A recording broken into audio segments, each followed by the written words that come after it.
your right is Ara Mejia, tenant organizing at Fifth Avenue Committee. And what? And Neighbors Helping Neighbors. And Neighbors Helping Neighbors, I was gonna say that too. Michelle de la Luz, who is the executive director of Fifth Avenue Committee and, Neighbors Helping Neighbors, yeah. Samantha Bravo. Okay, and Fabian Bravo, who works at Neighbors Helping Neighbors. So, what we're gonna do, because we have a very tight, timeline for this portion, is I'm gonna ask a couple of questions of the panel, and hopefully we'll have a little bit of time for a couple of questions from the audience, and then we'll wrap it up, and I believe there's a reception right after this. Okay, great. So, actually, something that I do wanna indulge myself in, I've been a member of the Fifth Avenue Committee Board of Directors since 2006. Yeah. Wow, time flies. Thank you. And I just want to do the thing that we do at the beginning of every FAC board meeting, which is to read our mission. Fifth Avenue Committee's mission is to advance economic, social, and racial justice in New York City through integrated, community-centered affordable housing, grassroots organizing, policy advocacy, and transformative education, training, and services that build the power to shape our community's future. So, that's something we always have in mind when we do our work. So the first question is directed to Fabian and to Sam. Would love to hear some updates. We kind of ended on a somewhat of an up note in your part of the story, but we wanted to hear just a little bit more. And then I'm also gonna bring Ara in, but let's hear from the Bravo family first. Sí, muy buenas noches, yo soy Fabián. Una de las actualizaciones es que tenemos un nuevo dueño del edificio, el cual se está comportando de manera más educada. Okay. So they have a new landlord who is behaving better. Behaving with some manners at the very least. Puedes seguir.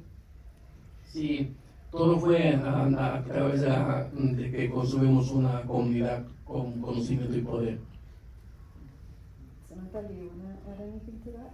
Yes, so hi everyone, it's, thank you for coming and watching the film. Also another update is that my dad, as it was mentioned, he works now with Neighbors Helping Neighbors. And I guess for me, it would be that I ended my junior year, so I'm heading to my senior year. And I work at an office of an assembly member, so that's also something that, I've been working a few years over there. So those are a few updates. Everything's been going much better than before, for sure. Yeah, and your brothers, how are they?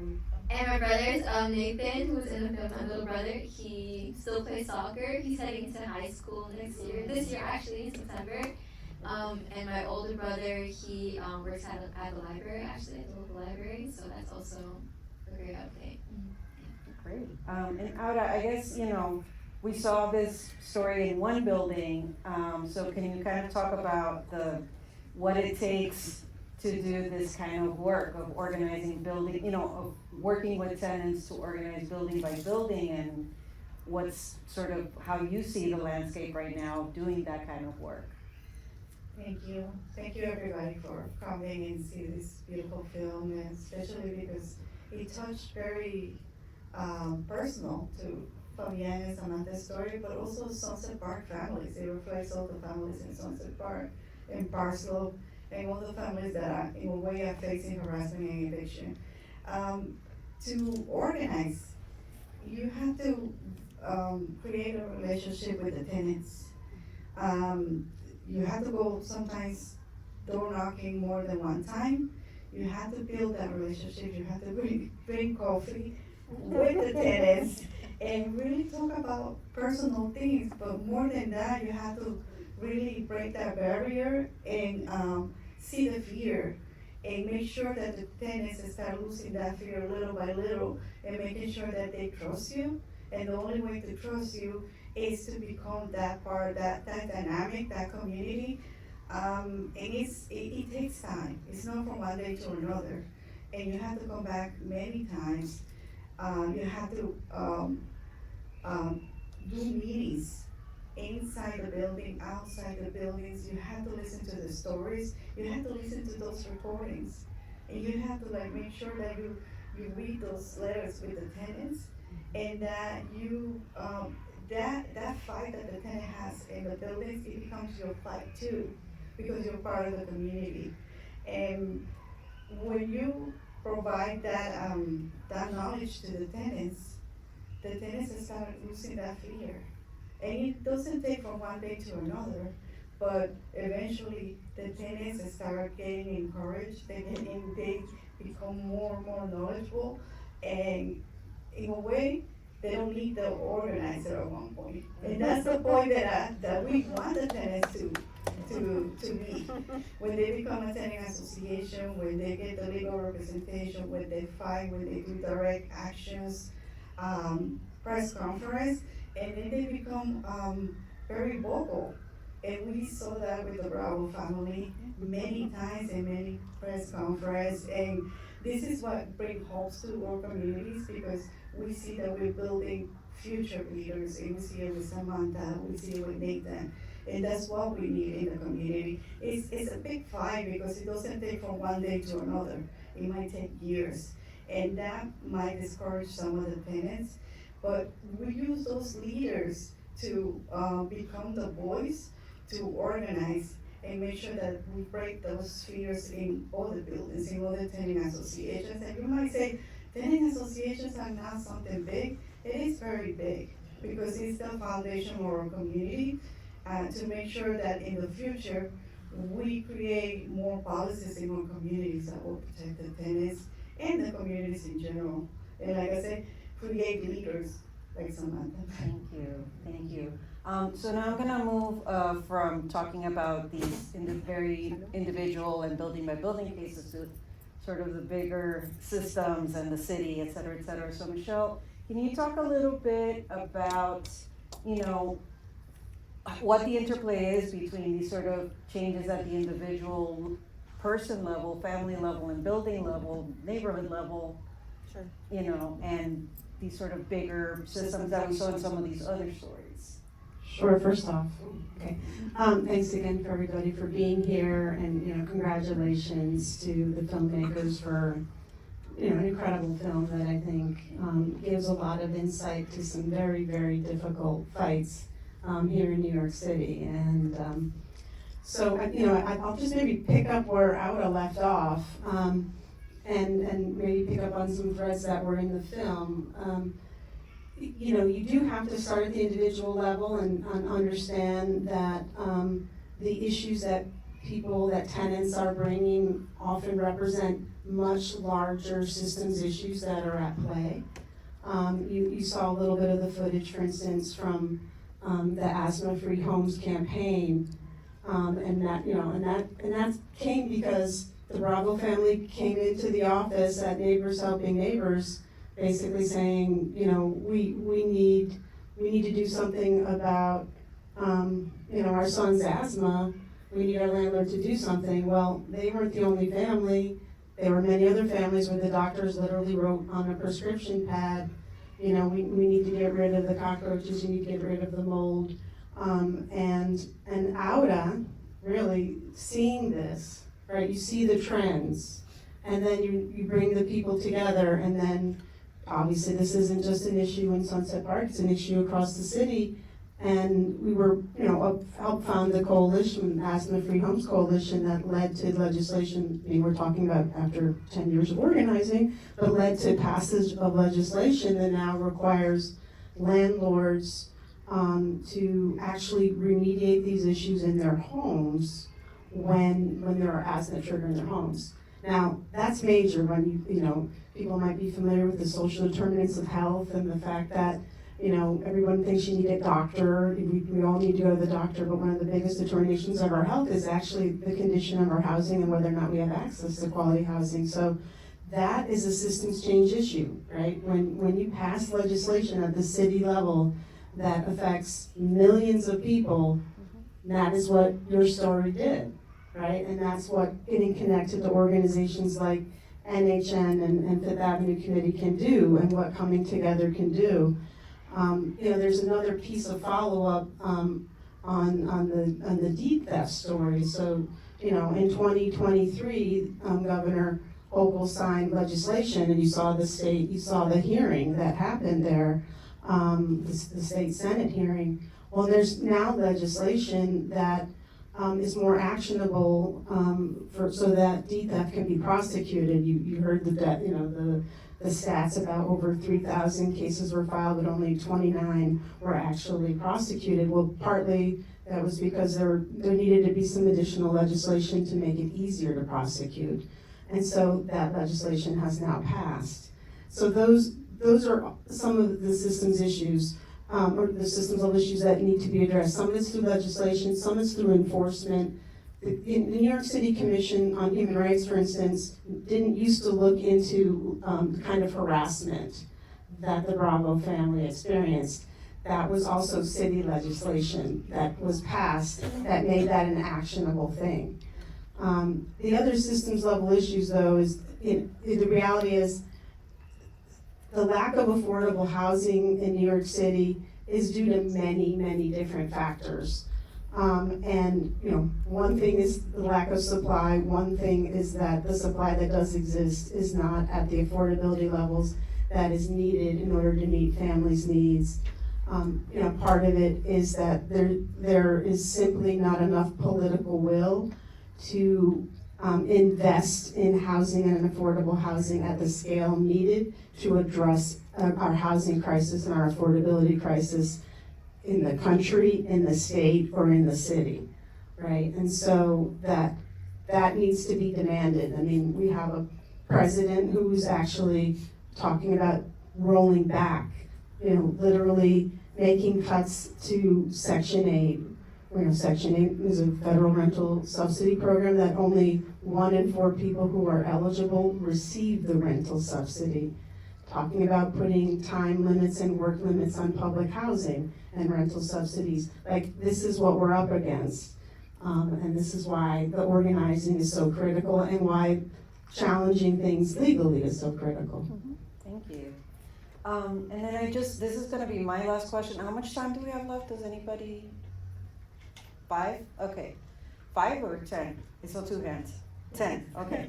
All right, so that should give us about enough time for me to ask one more question and for folks to ask a couple of questions from the audience. So my last question for now is actually directed to all of you to kind of reflect on what your experience making the film was and kind of learning how to tell your story in a different way, and how that has carried over to all the work that all of you do, all the advocacy work that you do. Fabian, ¿usted quiere ir primero? Su experiencia con la película y cómo le enseñó a decir una historia. Todo comenzó con el cambio de mentalidad. Y eso fue a través de la educación que hemos estado recibiendo de vecinos a los vecinos y comunidad de aquí de la avenida.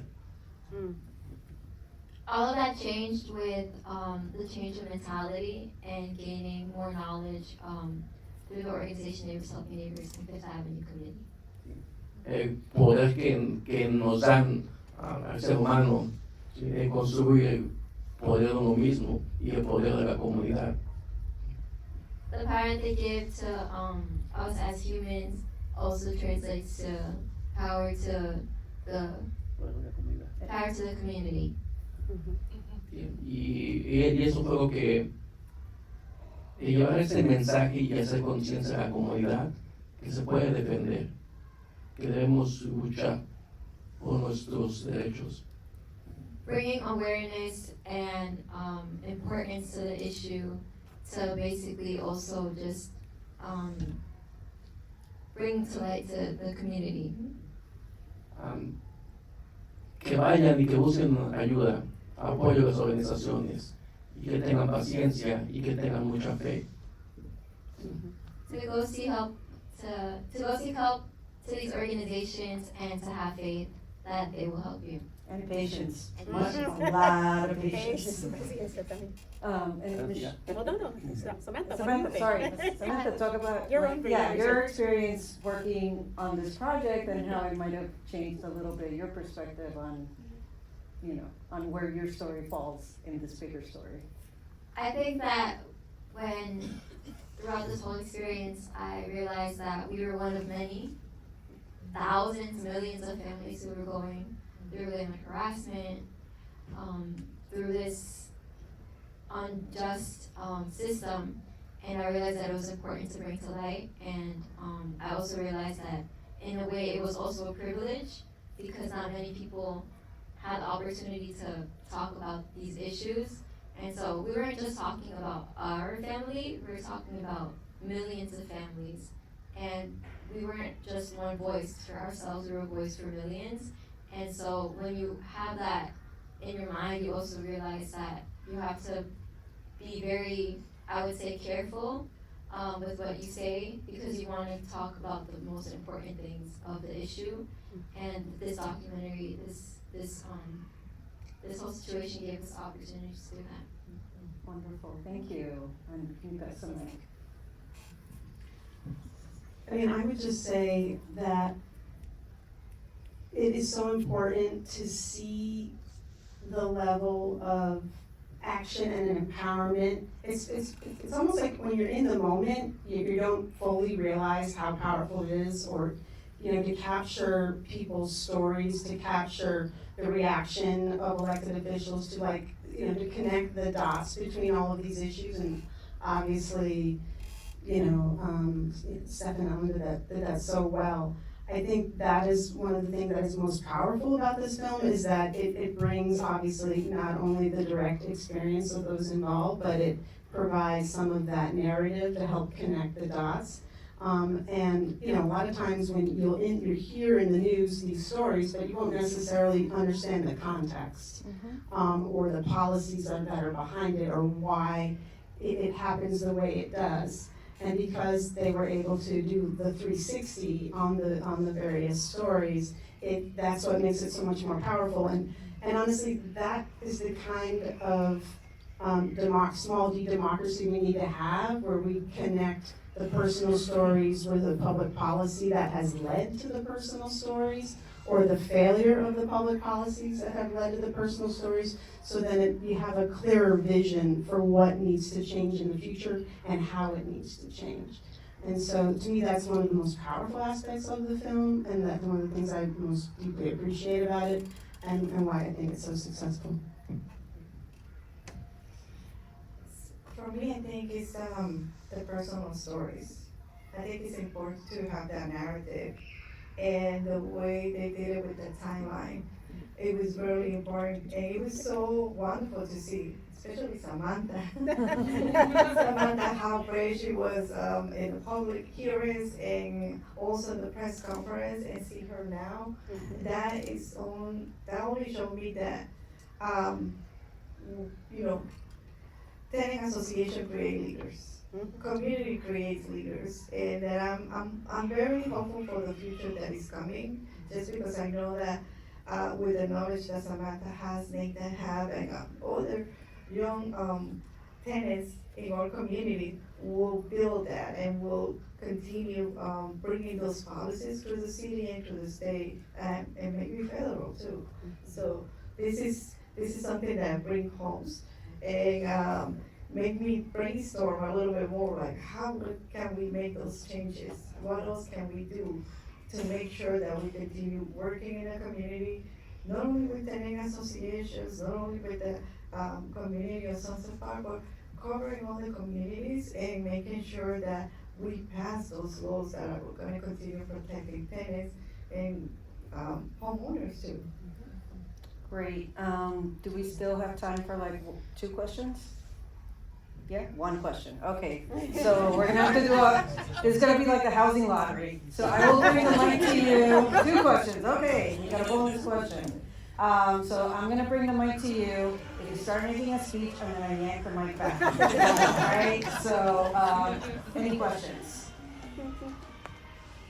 Don't be shy, because the clock is ticking. All right. I'm gonna walk over to Pat. One of the things that I thought was really powerful in the film was the way that the filmmakers tried to follow the money. And I'd be interested in any comments from the panel about what needs to be done once you follow the money and you see where the issues are. How do we go after these people? Follow the money.